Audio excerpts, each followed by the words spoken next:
بسم اللہ الرحمن الرحیم۔ السلام علیکم ورحمۃ اللہ وبرکاتہ۔ آج کا میرا موضوع ہے گور پیا کوئی ہور۔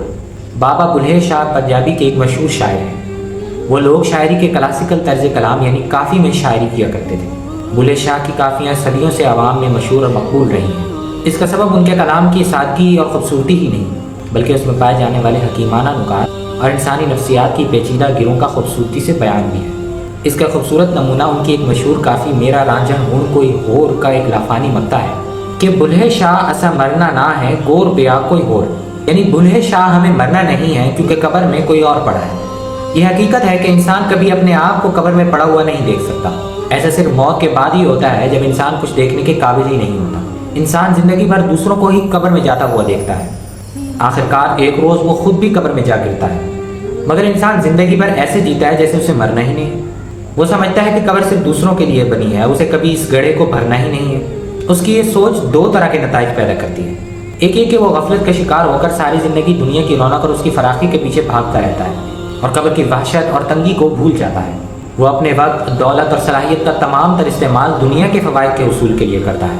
وہ آخرت کے فوائد اور نعمتوں کو بھول جاتا ہے، یہاں تک کہ موت کا سفیر قبر کا بلاوا لیے اس کے دروازے پر آ کھڑا ہوتا ہے۔ اس وقت انسان کو ہوش آتا ہے، مگر اب ہوش کا کیا فائدہ؟ اس سوچ کا دوسرا نتیجہ یہ ہوتا ہے کہ انسان احتساب غیر کی نفسیات میں جیتا ہے۔ وہ سمجھتا ہے کہ قبر صرف دوسروں کے لیے ہے، اس لیے احتساب بھی صرف انہی کا ہونا ہے اور وہ خود احتساب سے پاک ہے۔ اس پر جب کرپشن کے الزام لگتے ہیں تو وہ چلا اٹھتا ہے کہ دوسروں کا احتساب کیوں نہیں ہوتا۔ اس کی غلطی اور زیادتی جب اس پر واضح ہوتی ہے تو وہ دوسروں کو اصلاح کا درس دینے لگتا ہے۔ جب اس کی کمزوری اس پر کھولی جاتی ہے تو وہ دوسروں کے عیوب گنوانے لگتا ہے۔ دنیا پرستی اور احتساب غیر دونوں قبر کو بھلانے کا لازمی نتیجہ ہے۔ ان میں سے ایک احتساب غیر کی عادت کی اصلاح انتہائی مشکل کام ہے، اس لیے کہ یہ کرنے والا ایک سیاسی سوچ کو اصول کے لبادے میں چھپا دیتا ہے۔ ایسا آدمی بظاہر اصول پسندی اور قانون اور ضابطے کی بات کر رہا ہوتا ہے، مگر یہ محض اپنی بڑائی اور اپنی طاقت، اپنے مفادات اور اپنی بادشاہی کو قائم رکھنے کی ایک ناکام کوشش ہوتی ہے۔ یہ اصول کے نام پر سب سے بڑی بے اصولی ہوتی ہے جو اس وقت کھل کر سامنے آتی ہے جب کوئی طاقتور سامنے آ کر کھڑا ہو جائے یا جب کسی عزیز اور پیارے کا مسئلہ سامنے آ جائے۔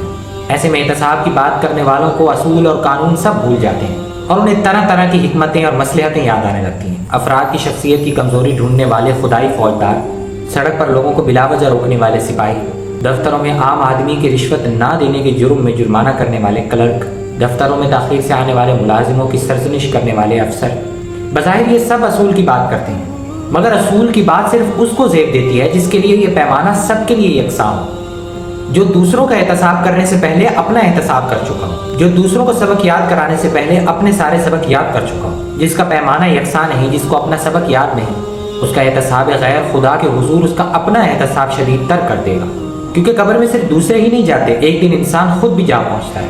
وما علیہ الا البلاغ المبین۔ السلام علیکم ورحمۃ اللہ وبرکاتہ۔